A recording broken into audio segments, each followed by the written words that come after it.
تو آموزش امروز قراره از 0 تا 100 نقاشی چهره با تکنیک اکریلیک رو یاد بگیریم که روی بشقاب سفالی با همدیگه انجام میدیم. اگه دوست دارین و علاقه دارین تا آخر ویدیو همراه هم باشین. سلام، خوش اومدین به ویدیوی جدیدمون. من بهنازم و اینجا کانال بهو آرته.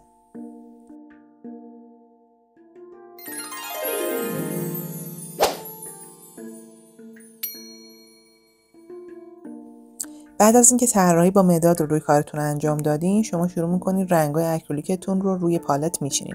اول سفید، بعد زرد، بعد قرمز کادمیوم، سبز ویردین و سبز شماره 37.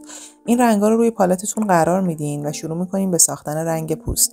اول 2 واحد سفید برمیدارم، 1 واحد زرد برمیدارم و 1 واحد هم قرمز و ترکیبشون میکنم تا با یک گلبهی خیلی روشن به من بده و سعی میکنم این گلبهی رو گرمتر کنم. اگر بخوایم به سمت گرمی بیشتر ببریم باید بهش زرد بیشتری اضافه کنیم تا رنگ گرمتری داشته باشه.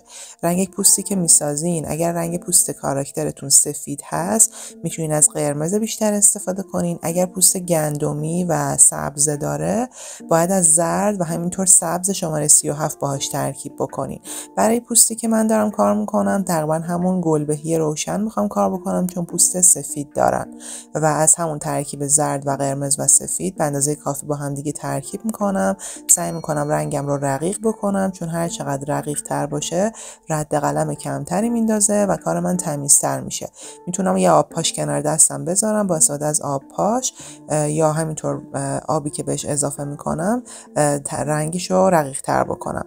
از قلموی پاس آرتیست شماره 9 استفاده میکنم و اول از همه یه زمینه خیلی روشن از اون رنگی که داشتم رو به صورت زیرسازی برای کل کار انجام میدم و کل صورت رو با استفاده از اون گلبهی که ساختم میپوشونم. من یه مقداری به زرد بیشتری زدم چون احساس کردم باید یه مقداری رنگش پخته تر و گرمتر باشه.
شما میتونین 2 مرتبه این کار رو انجام بدین تا پوشانندگیش کامل بشه. بعد شروع کنین روی پالتتون از همون رنگی که داشتین درصد زرد و قرمز رو بیشتر کنین و یه توناژ گلبهی تیره تر مجدد بسازین که این توناژ گلبهی تیره تر قراره که توی سایه های پورتره استفاده بشه و از اون استفاده میکنیم برای قسمت های تیره تر چهره، مثلا سایه زیر عینک، سایه زیر بینی و قسمت هایی که توی سایه روشن قرار میگیرن رو یه تاش خیلی روشن به عنوان زیرسازی از این رنگ میذارم.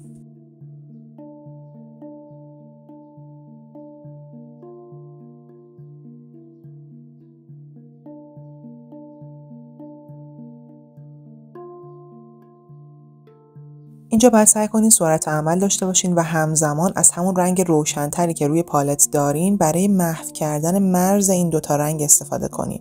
در واقع اون رنگ تیره تری که گذاشتیم رو با استفاده از رنگ روشن‌تر توی کارمون فید میکنیم تا یه محو شدگی خیلی ریزی تو کارمون ایجاد بشه که با تکنیک اکریلیک شما بهتره که این شکلی محو سازی بکنین. به صورت خیس در خیس روی کار در واقع این محو سازی انجام میشه، دقیقاً مثل کاربردی که رنگ روغن داره.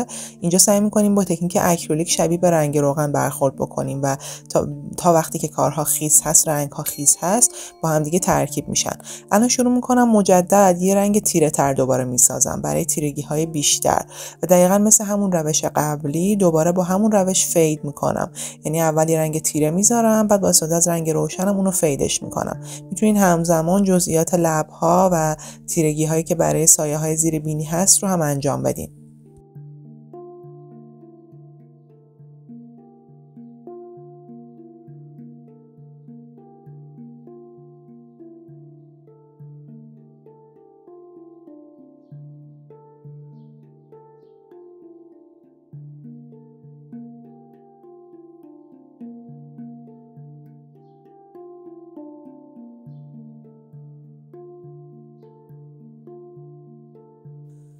اینجا مجددا از همون رنگای روی پالت استفاده میکنم. یه مقداری قرمز و زرد و همینطور سبز شماره 37 استفاده میکنم برای اینکه یه قهوه‌ای روشن بسازم. این قهوه‌ای روشن برای تیرگی‌های شدیدتر داخل گودی چشم استفاده میشه، همینطور سایه زیر بینی، سایه زیر گیس‌ها، زیرگیسی‌های در واقع موها، سایه داخل گوش و همینطور حتی ابروهای مدلتون میتونین از این قهوه‌ای استفاده بکنین. شروع میکنین الان سایه روشن‌های تیره تر رو میذارین. میتونه سایه موها باشه، سایه خود عینک باشه و همینطور خود خطوط بینی رو مشخص کنین، سایه زیر گردن رو مشخص کنین و بعد اگر خواستین فید بکنین و محوش بکنین دقیقاً مثل روش قبلی به محض اینکه رنگ قهوه‌ای رو گذاشتین و تا زمانی که خیس هست میتونین با توناژهای روشنی که رو پالت دارین اونو محوش بکنین. ولی من این کارو نمی‌کنم فعلا. یه رنگ تیره تر مجدد میسازم برای سایه عینکش، چون این عینک آفتابی هست و قراره که داخل اون تیره بشه کاملا. من شروع میکنم تیرگی های عینک آفتابی رو میذارم. از همون رنگی که رو پالت داشتم یه مقداری درصد سبز و قرمز بیشتری میزنم و یه قهوه‌ای تیره به من میده و شروع میکنم به غیر از فرم چشم ها بقیه جاها رو کاملا با تیره میپوشونم تا بعد وارد نورها بشیم و سایه روشنهاش رو کار کنیم.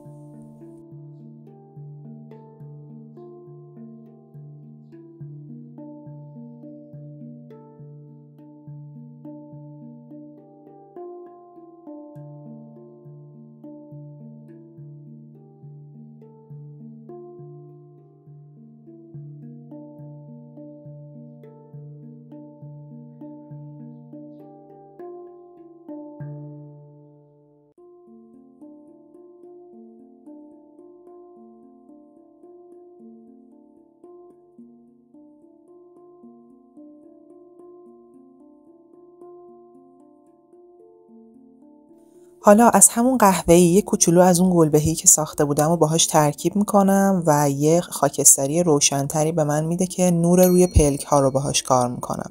اگه دقت کنین دقیقاً با همه رنگایی که رو پالت دارم با همون در واقع 5 رنگ اولیه‌ای که رو پالت گذاشتم من دارم سعی میکنم همه این توناژ ها رو بسازم. رنگ دیگه اضافه نکردم. پس هر چقدر سعی کنین از همون رنگای اصلی استفاده کنین خیلی کارتون حرفه‌ای تره. شروع میکنم یه سری سایه روشن هایی که برای قسمت پایین چشم ها هست، پلکش هست یا استخوان بالایی پلک دیده میشه زیر ابرو، با اون قهوه‌ای که ساختم این سایه روشن ها رو میذارم. بعد شروع میکنم وارد جزئیات بینی میشم. با همون قهوه‌ای روشن هلال های بینی و سوراخ های بینی رو مشخص میکنم. با همون تیرگی میتونم سایه پشت چشم ها رو هم بذارم. چون ترکیب رنگ موهایی که این مدل داره شرابی رنگ هست، از قرمز، سبز و از همون گلبهی دوباره استفاده میکنم برای اینکه یه قرمز قهوه‌ای روشن به عنوان زیرسازی موها قرار بدم و شروع میکنم کاملا موها رو با اون رنگ میپوشونم تا بعد وارد سایه روشنهاش بشم. برای موها باید اجازه بدین اول این زمینه کامل خشک بشه و بعد با یه رنگ روشن‌تر تارای مو رو روش مشخص بکنین. توی این مرحله نیازی نیست که خیس در خیس کار بکنین. فقط شما زمانی باید خیس در خیس رنگاتون رو بذارین که میخواین سایه روشن پوست رو انجام بدین و میخواین محو سازی بکنین. در غیر این صورت شما توی تکنیک اکریلیک باید هر لایه رو بذارین کاملا خشک بشه و بعد لایه بعدی بیاد.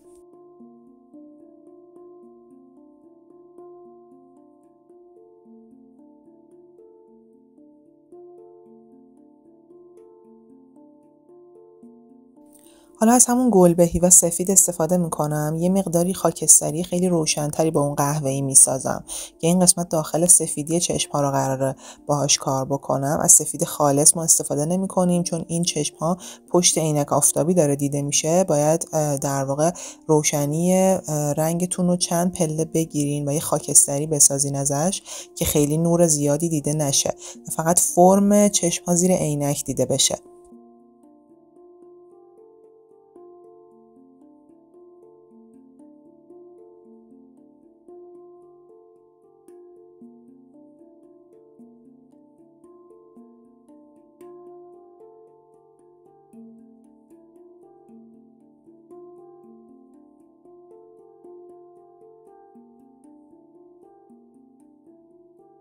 اینجا مجدداً یه دونه رنگ قهوه‌ای تیره من ساختم برای اینکه سایه‌های پشت عینک و همینطور حفره چشم رو مشخص بکنم و با همون قهوه‌ای سایه پشت پلک و همینطور سایه‌ای که به واسطه بینی روی گونه‌ها ایجاد شده رو روی کار نشون میدم.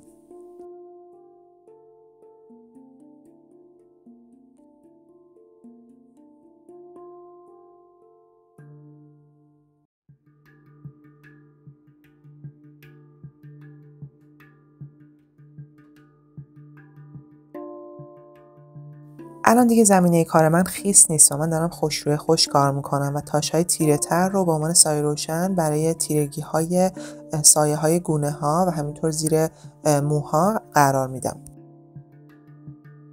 اینجا دیگه خودتون میتونین هر چقدر خواستین با این رنگا بازی بکنین، یعنی تیرگی هاشو بیشتر کنین، گونه ها رو میتونین قرمزتر بکنین، سایه روشن های بیشتری بیارین. فقط باید سعی کنین که فید کنین و محوش بکنین با همون روشی که بهتون گفتم، یعنی به صورت خیس در خیس دو تا رنگ ها رو کنار هم قرار بدین و با استفاده از قلمتون داخل همدیگه فیدش بکنین، یعنی همزمان هم رنگ روشن و هم رنگ تیره کنار هم قرار میگیرن.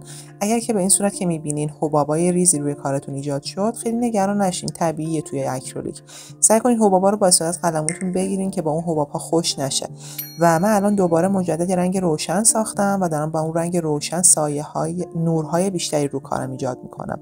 نورهای روی بینی، روی حفره‌ها، روی پیشونی و روی گونه‌ها رو دارم مجدد بیشتر میکنم. و اگه دقت کنین تکنیکی که استفاده میکنم به حالت ضربه‌ای هست، یعنی قلم رو ضربه‌ای میذارم روی کار و بعد وارد دندون ها میشم. برای دندون ها از یه مقداری سفیدی که با گلبهین ترکیب کردم استفاده میکنم که سفید خالص نباشه و یه کوچولو سفید خاکستری باشه.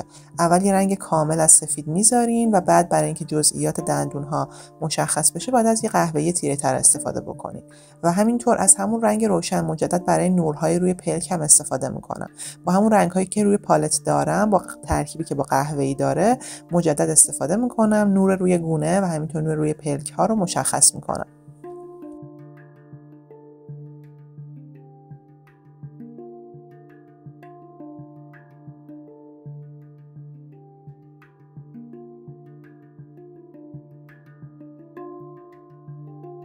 با ترکیب سبز ویردین و قرمز کادمیوم شما میتونید به یه قهوه‌ای خیلی تیره برسید. این قهوه خیلی تیره شبیه به مشکی میمونه و ما میتونیم برای جزئیات چشم‌ها، مردمک و کلا جاهایی که می‌خوایم از تیرگی‌های شدیدتر استفاده بکنیم. الان وارد تیرگی‌های شدیدتر میشیم و مردمک چشم رو کار می‌کنیم، سوراخ‌های بینی، گوشه‌های لب‌ها، جاهایی که کلا تیرگی‌های خیلی شدیدی دارن رو براشون کار می‌کنیم و به مرور داریم وارد جزئیات بیشتر میشیم.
همینطور که دیدین تا اینجای کار با اون رنگ تیره‌ای که ساخته بودیم جزئیات بیشتری از عینک، ابرو، چشم‌ها، پلک‌ها همه رو کار کردیم.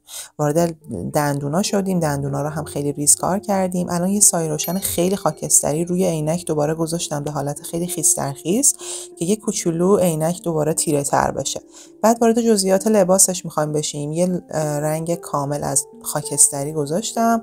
بعد اجازه دادم خشک بشه، یه توناژ روشن‌تر ازش ساختم و بعد بافتای روی شالش رو کار میکنم. سعی کنیم همزمان کل به جز پیش بریم، یعنی همزمان به جاهای دیگه هم در واقع به جاهای دیگه نقاشیتون رو هم کار کنین، فقط روی چهره متمرکز نشین و همزمان کل نقاشیتون رو با هم پیش ببرین.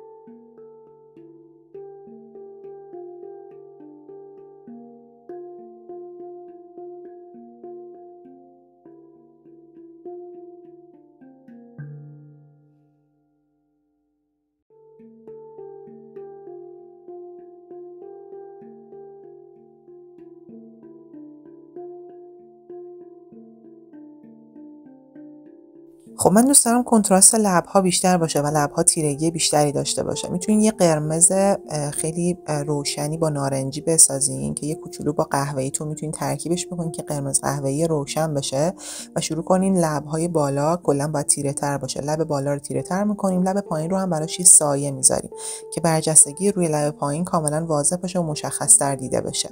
همینطور گوشه لب‌ها میتونه تیرگی‌های بیشتری دیده بشه و میتونین با نورای بیشتری حتی بینی رو هم کار بکنیم و سایه زیر بینی رو هم با همون قهوه‌ای که ساختیم در واقع بیشتر روش متمرکز بشیم.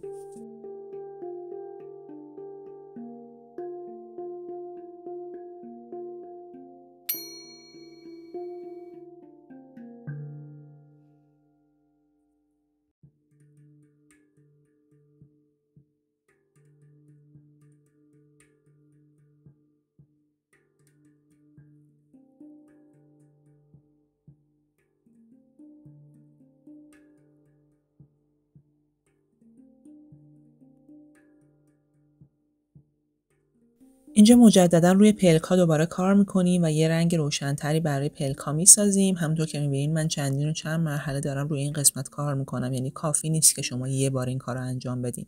برای اینکه سطح نقاشیتون به پوشانندگی کامل برسه، خیلی رنگ‌های خوش‌آب و رنگی داشته باشه، شما چند بار باید این رنگ‌ها رو تمدید کنین تا به اون جرم رنگی مناسب برسه. و الان سراغ گوشه‌های لب‌ها رفتم، تیرگی گوشه‌ها رو بیشتر کردم، اون قسمت خنده رو تشدید کردم، سایه زیر دندونا رو مشخص‌تر کردم با همون رنگ مشکی که ساخته بودم.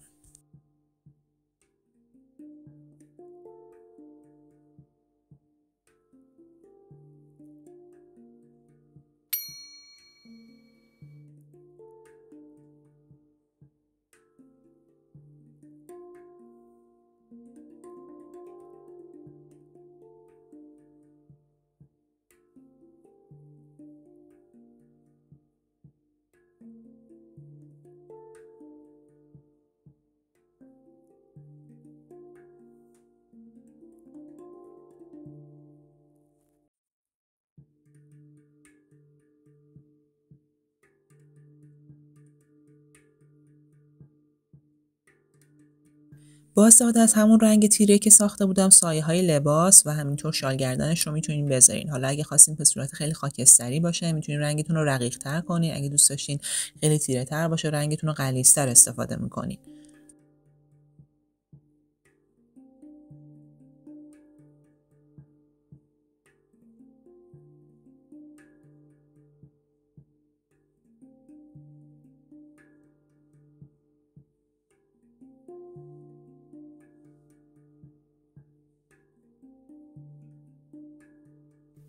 اگر تو تکنیک اکریلیک مبتدی هستین و دوست دارین حرفه‌ای‌تر بشین، پیشنهاد میکنم یکی از ویدیوهای قبلی رو هم تماشا کنین که لینکش رو بالا براتون میذارم. توی اون ویدیو مهمترین نکاتی که توی تکنیک اکریلیک باید رعایت کنین تا خروجی کارتون حرفه‌ای‌تر و تمیزتر و رنگ‌های شفافتری داشته باشه، توی اون ویدیو کامل بهتون توضیح دادم. میتونین اون ویدیو رو هم تماشا کنین.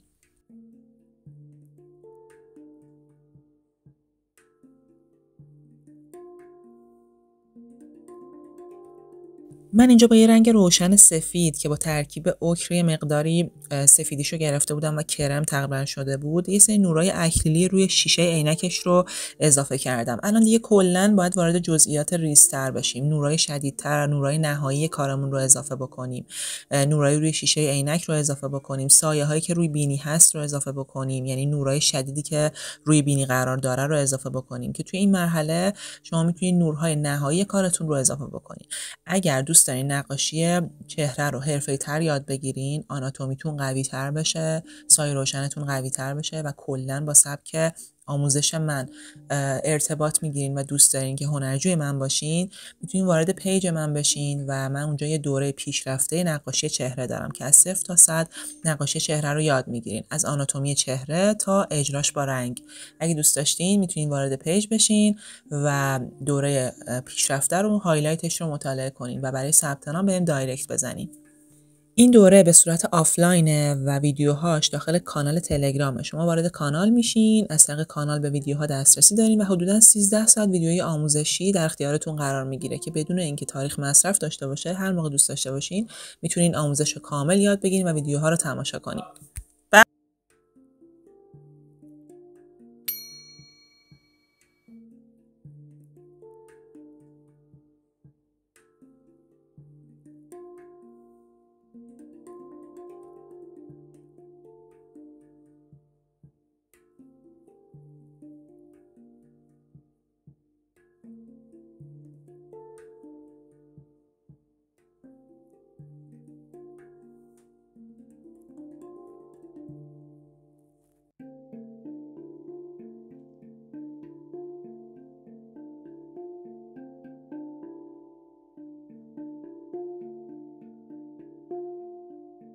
توی مرحله آخر مجدداً شما میتونید نورای بیشتری تو کارتون اضافه کنین. معمولاً روی بینی نورای خیلی روشن سفید اکریلی دیده میشه که میتونید به صورت تاشه‌های خیلی ریز رنگی رو کارتون بذارین و بعد وارد جزئیات کار میشین. میتونید پس زمینه رو کار کنین که حالا من پس زمینه‌اش با علایق همین سفارشی بوده که کار کردم و کارمون تقریباً آماده شده.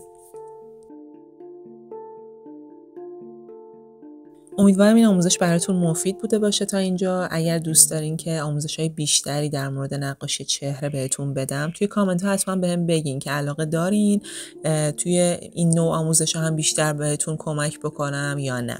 همینطور اگه براتون مفید بود خوشحال میشم که ویدیو رو لایک کنین، کانال رو سابسکرایب کنین. اگر دوستی دارین که به نقاشی علاقه داره ویدیو رو براش بفرستین و یادتون نره که حمایت شما باعث انگیزه میشه برای ادامه دادن من.